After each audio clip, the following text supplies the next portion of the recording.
భీమదేవరపల్లి మండలం ముస్తాఫు గ్రామ ఎంపీటీసీగా BRS party నుండి గెలుపొందినటువంటి మాడల ఎజ్రా గారు మండల పరిషత్ ఉపాధ్యక్షునిగా 5 ఏళ్ల పాటు పనిచేశారు. మరి గ్రామంలో ఆయన ఎలాంటి అభివృద్ధి కార్యక్రమాలు చేపట్టారు, దాంతో పాటుగా ఆయన బీఆర్ఎస్ పార్టీ నుండి ఇటీవల కాంగ్రెస్ పార్టీలో చేరారు.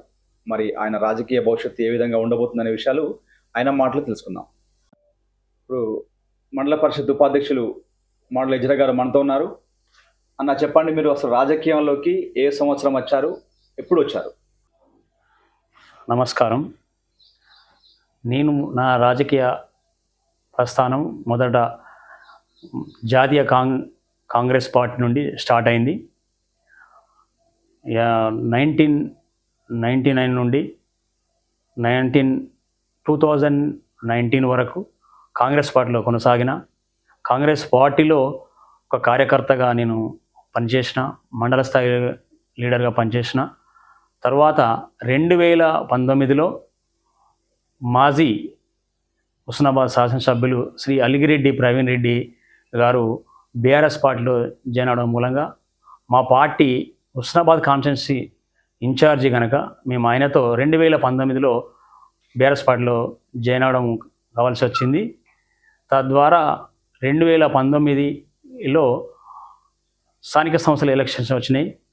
అందులో ఎంపీటీసీగా నేను బీఆర్ఎస్ అప్పటి టీఆర్ఎస్ పార్టీ నుండి నాకు ప్రవీణ్ రెడ్డి గారు టికెట్ ఇప్పడం జరిగింది.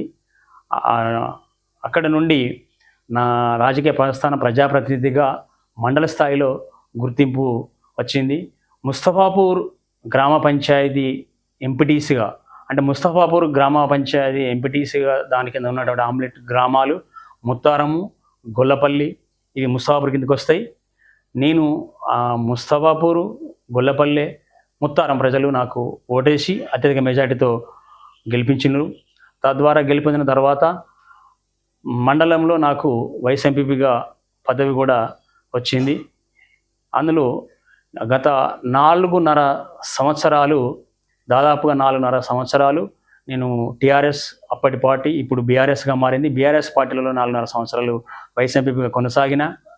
ఇప్పుడు మళ్ళీ నేను ఏదైతే మొదటి నాకు పునాది వేసినటువంటి కాంగ్రెస్ పార్టీలో నేను మళ్ళీ జాయిన్ అవ్వడం జరిగింది.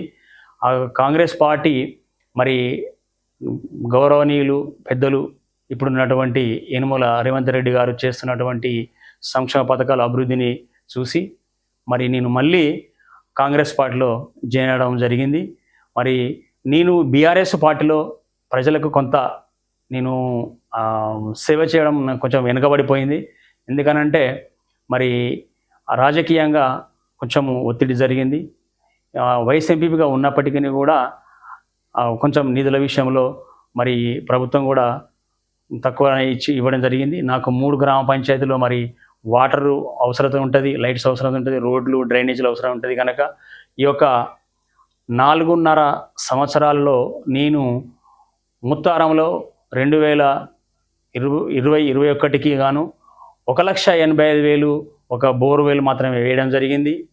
ఆ తర్వాత 2021-22, 22-23కు 3,75,000తో సీసీ రోడ్లు వేయడం జరిగింది నా ముస్తఫాపూర్ గ్రామ పంచాయతీలు.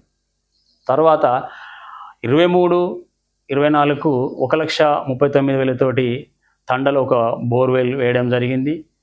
తర్వాత ముస్తఫాపూర్ గ్రామ పంచాయతీలో నీటి ఎద్దడి బాగున్నది కనుక 2 బోర్వెల్స్కు గాను 1,41,000తోటి 2 పంప్ సెట్లు, దానికి సంబంధించినటువంటి పైపులు కావచ్చు, వైరు, స్టార్టర్ మోటార్లన్నీ బిగించడం జరిగింది. నేను ఈ యొక్క 4.5 సంవత్సరాల్లో దాదాపుగా 8,30,000 వరకు మాత్రమే చేయడం జరిగింది. ఈ బడ్జెట్ నాకున్నటువంటి పరిధిలో సరిపోలేదు. ఇంకా రోడ్లు, డ్రైనేజీలు మిగిలిపోయి ఉన్నాయి. రాజకీయంగా ఒకవేళ మళ్ళీ రిజర్వేషన్ అనుకూలిస్తే కనుక ఏ పదవి కోసం మీరు సిద్ధంగా ఉన్నారు? నేను కాంగ్రెస్ పార్టీలో ఇప్పుడు కొనసాగుతున్నా కనుక అధిష్టానము ఇప్పుడు రిజర్వేషన్లు ఏవైతే మరి ఇస్తుందో ఆ రిజర్వేషన్ల ప్రకారంగా మరి సర్పంచ్ కావచ్చు, ఒకవేళ సర్పంచ్ కాకపోయినప్పటికీ జడ్పీటీసీ అయినా, ఎంపీపీ ఒకవేళ రిజర్వేషన్ వస్తే ఆ ఎంపీపీ కావడానికి ముస్తఫాపూర్లో ఎస్సీ రిజర్వేషన్ కావాలి. ఎంపీపీ స్థానం కూడా మండల్లో అక్కడ కూడా రిజర్వేషన్ ఉండాలి. ఈ 3 పదవులకు నాకు రిజర్వేషన్ వస్తే నేను కాంటెస్ట్ చేయడానికి ఉన్నా. దానికి ముందు అధిష్టానము నీకు ఎట్లా చెప్తే నేను అట్లా నడుచుకోవడానికి అధిష్టానానికి నేను కట్టుబడి ఉంటా. నేను ఈ యొక్క రాజకీయ పదవి అనుభవించానంటే ముందుగా డాక్టర్ బిఆర్ అంబేద్కర్ గారికి నేను రుణపడి ఉన్నా. ఆయన రాసినటువంటి రాజ్యాంగ చట్టంలో ఆ యొక్క రిజర్వేషన్ నాకు రావడం మూలంగా నేను వైస్ ఎంపీగా పదవిలో కొనసాగిన. ఆయన విగ్రహాలకు వివిధ గ్రామాలలో ముత్తారం కావచ్చు, భీమదరిపల్లి కావచ్చు, మాణిక్యపూర్ కావచ్చు, ఎందుకనంటే భారతదేశ రాజ్యాంగ నిర్మాత అయినటువంటి డాక్టర్ బిఆర్ అంబేద్కర్ విగ్రహాలు స్థాపిస్తున్నారు కనుక నా వంతుగా నాకు తోచినంతగా ప్రతి ఒక్క విగ్రహానికి నేను సహాయం చేసిన. అదేవిధముగా ఈ యొక్క రిజర్వేషన్ మూలంగా పదవిలో కొనసాగిన కనుక మన మండలంలో ఉన్నటువంటి గ్రంథాలయానికి దాదాపుగా ఒక 40,000 పుస్తకాలు కూడా నేను డొనేట్ చేయడం జరిగినది. ఇది డాక్టర్ బిఆర్ అంబేద్కర్ ఆయన యొక్క విధానాలను ఆలోచించి ఆయన ఆ యొక్క విధానాలను అనుసరించి నడుచుకొని ఈ యొక్క సాయం చేయడం జరిగింది.